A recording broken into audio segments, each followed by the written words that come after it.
episode 6.2 van die hartlike huisgesin, waar ons verder kyk na die emosionele behoeftes van kinders. In die vorige episode het ons gekyk na die behoefte van liefde, en daar was 'n taak vir die week. Ek is nogal nuuskierig om te hoor hoe hierdie taak uitgevoer is in die huisgesin, en hoe u as ouer dit ondervind het. Ek herinner u graag dat hierdie taak van speeltyd deel van die roetine kan word. Vandag bespreek ons die volgende 2 behoeftes, en ons begin met sekuriteit en dissipline. Dit begin alles by 'n stabiele familieverhouding, wat die kind kan observeer. Familiegeweld, finansiële spanning wat voor die kinders bespreek word, bekommernisse oor ons land se toestand en dreigemente van egskeiding, al hierdie dinge stel hierdie behoefte drasties in gedrang. Ons moet bewus wees van die gesprekke wat gesinslede voor die kinders bespreek, want hulle oortjies is gespits, en vir party temperamente skep dit geweldige groot onsekerheid, en dit bring vrees na vore, en dit lei nou weer na problemegedrag. Sekuriteit sluit bekendheid en voorspelbaarheid in, en roetine is 'n ideale manier om hierdie te skep. Voorspelbaarheid in die ouers se reaksies op situasies maak dat dreigemente wat nie uitgevoer word nie, nadelig vir die kind se behoefte aan sekuriteit. As ons dink aan ons verhouding met God, die Vader, ons leef in die beloftes wat hy gemaak het. Hierdie vaste vertroue dat hy doen en sê, maak hom betroubaar, en daarin voel ons as sy kinders veilig. Wanneer die ouer iets sê, moet dit uitgevoer word, om vir kinders te leer dat jy as ouer betroubaar en voorspelbaar is. Hierdie gee vir die kind se leefwêreld rustigheid in die sekuriteit dat jy doen en is wat jy sê. Hierdie stel ook 'n mate van verwagting wat hulle teenoor jou as voorspelbaar of onvoorspelbare ouer het. Deel van die gevoel van sekuriteit is om toegelaat te word om emosies te ervaar en dit uit te druk. Hier speel die ouer se reaksie 'n groot rol. As kind se frustrasies ervaar en hy oorweldig is met stimulasie en hy gee uiting daaraan, maar jy raas en sê hy moet ophou. Dit leer die kind dat hy nie sy emosies vir jou kan wys nie, want jy raas. In steede hiervan kan jy eerder die emosies identifiseer, simpatiseer, en wanneer die kind dan rustig is, die gedrag kan regstel. Ons gaan in 'n latere episode gaan ons bietjie meer kyk na emosies en hoe u as ouer dit kan hanteer. Dissipline is 'n kerngedeelte van sekuriteit. Dit is juis die toepassing van dissipline wat sekuriteit en veiligheid by 'n kind skep. Omdat hy weet, jy gaan hom beskerm, omdat jy gewoonlik doen wat goed is vir hom, veral wanneer hy self nie eers weet nie. Wanneer 'n kind deur 'n trauma gaan, is ons eerste reaksie om die kind te spaar van dissipline en roetine. Dit is juis die resep om veiligheid en sekuriteit vir die getraumatiseerde brein te verskaf. So dissipline behels beloning en nagevolge en word altyd in liefde gedoen. God self het hierdie resep vir ons in die Bybel tentoongestel, deur sy handel en sy wandel met sy kinders. Kom ons kyk na wat jy kan gebruik vir dissipline. Gebruik items waarvan die kind hou, om die gedrag te swaai.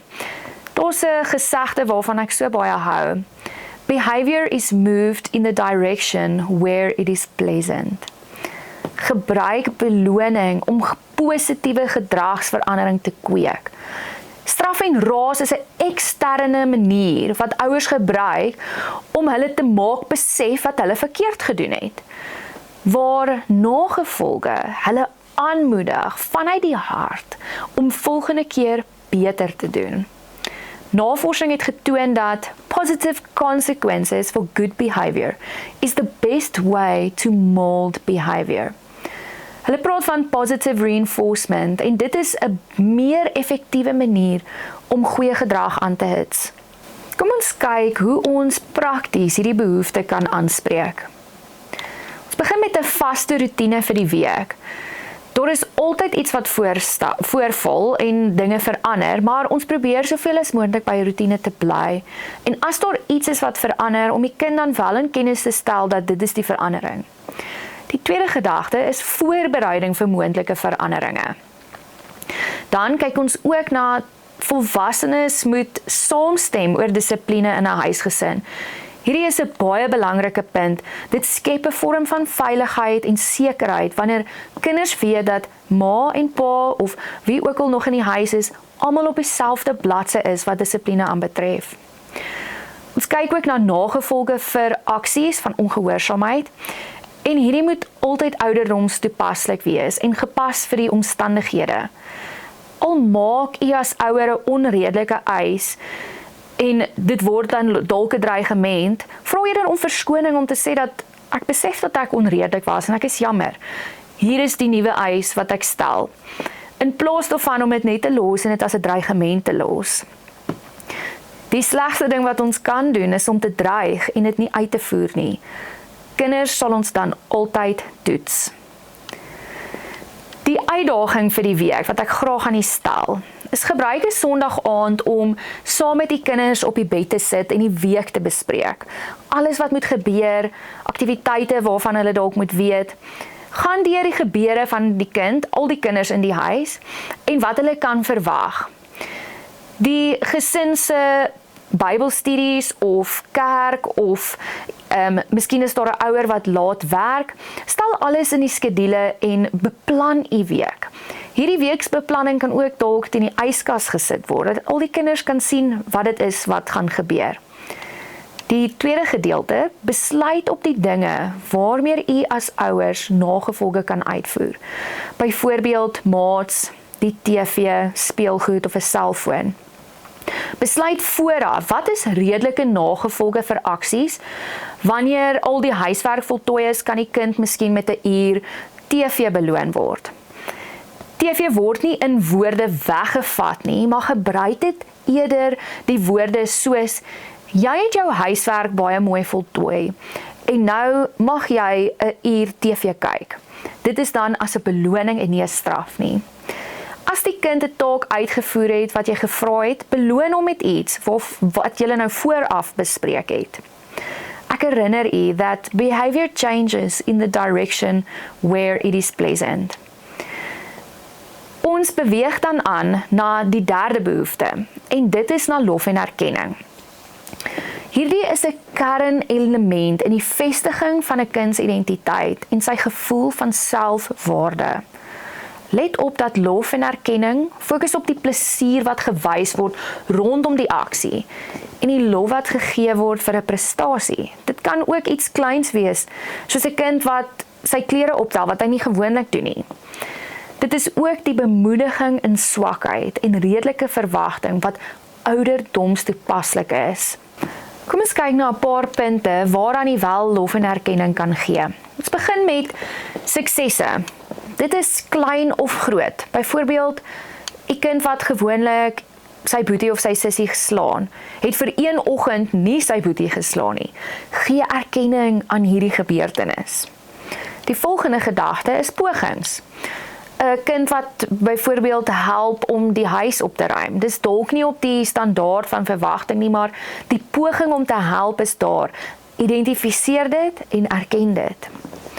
Dieselfde met opregte bedoelings. Wat ook al die aksie is, identifiseer die bedoeling en gee lof en erkenning. Wees spesifiek en opreg met die erkenning wat u gee. Nie net 'n algemene ding, ag jy's oulik. Waarvoor is hulle oulik? Wees spesifiek met die tipe erkenning wat u gee. Jy kan ook fokus op persoonlike eienskappe, soos, jy is so behulpsaam, jy is so vriendelik met ander mense, jy's 'n pragtige dogter, jy gee die beste drukkies, of jy die mooiste glimlag. Hierdie is nie omrede hulle iets gedoen het nie, maar vir wie hy of sy is. Kinders moet hoor hoe u as ouer oor hulle voel, en u kan aan hulle oordra deur erkenning aan eienskappe en pogings te gee. Laat hierdie onverwags wees. Jy Jy kan byvoorbeeld verbyloop terwyl die kind sit en huiswerk doen en kan sê, ek kan sien hoe hard jy probeer en dat ek is so trots op jou wat jou huiswerk so probeer om te doen. Al is die huiswerk nie in 'n goeie kondisie nie, hulle sit en hulle doen huiswerk en daaraan kan u erkenning en lof gee. Die toepassing vir die week. Jy sal op die skerm sien 'n paar voorbeelde wat ek in terapie met kinders gebruik. Jy kan kaartjies maak waarop jy stellings skryf, soos jy is my geliefde dogter, jy is spesiaal, jy maak ons baie gelukkig. Jy kan hierdie kaartjies spontaan uitdeel en nie noodwendig wanneer die kind dit verwag of verdien nie, net spontaan.